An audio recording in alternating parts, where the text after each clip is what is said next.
வணக்கம். எல்லோரும் எப்படி இருக்கீங்க? நம்மக்கிட்ட சிலர் வந்து கேட்டிருந்தாங்க, நீங்கள் யூஸ் பண்ணுறது வந்து சந்தனமா இல்லை கிழங்குமாவா அப்படின்ற மாதிரி. நம்ம வந்து இந்த வெள்ளை சந்தனம் சின்ன சைஸ் தான் யூஸ் பண்ணிகிட்ருக்கோம். இப்போ இதில் வந்துட்டு என்ன மிக்ஸ் பண்ணுறீங்கன்றது நிறைய பேர் கேட்டிருந்தீங்க.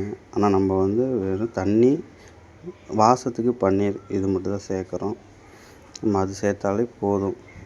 எல்லாம் வந்துட்டு ஒரு நாளே விரிசல் வந்துடுது, உங்களுக்கு எப்படி வரல அப்படின்ற மாதிரி கேட்குறீங்க.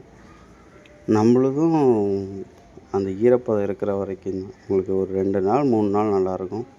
அதுக்கு மேலே விரிசல் வந்துடும். அதுலேயும் இந்த காத்தோட்டமாக இருக்கிற அந்த மரத்தடியில் இருக்க விநாயகர், இந்த கருப்பணசாமி அந்த மாதிரி இடத்துக்குலாம் வைக்கும்போது ஒரு நாள்லேயே நம்ம சந்தனத்துக்குமே விரிசல் வந்துடும். இன்னும் சில பேர் வந்து அந்த நைஸ் வந்துட்டு எப்படி வருது, உங்கள் சந்தனம் வந்து அந்த ஒரு மாதிரி சிப்பி சிப்பியாக இல்லாமல் அப்படி இருக்கே அப்படின்ற மாதிரியும் கேட்டிருந்தீங்க. அது இந்த சந்தனம் எங்ககிட்ட நாங்கள் வாங்குறதுமே ஒரு சில நேரத்தில் அந்த மாதிரி தான் இருக்கும். வேறு வழி இல்லை. நம்ம வந்துட்டு உங்களுக்கு சந்தன காப்பு பண்ண போகிற இடத்துல நம்ம அந்த குச்சி கட்டுற நேரத்துக்குள்ளே ஃபஸ்ட்டு வந்த உடனே சந்தனத்தை ஊற போட்டுட்டு அதுக்கப்புறம் நம்ம இந்த தட்டி கட்டினோம்னா, நம்ம அந்த தட்டிலாம் கட்டுற அந்த ஒரு 1/2 மணி நேரம் 1/4 மணி நேரம் கேப்பில் சந்தனம் கொஞ்சம் நல்லா ஊறிடும்.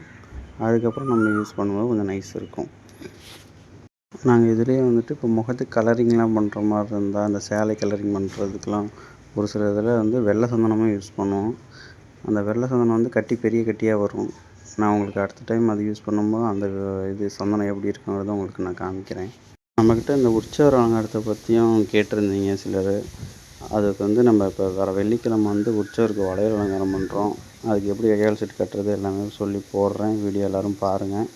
எல்லோரும் சப்போர்ட் பண்ணுங்கள். அடுத்த வீடியோவில் சந்திக்கும் வரை எல்லாருக்கும் நன்றி, வணக்கம்.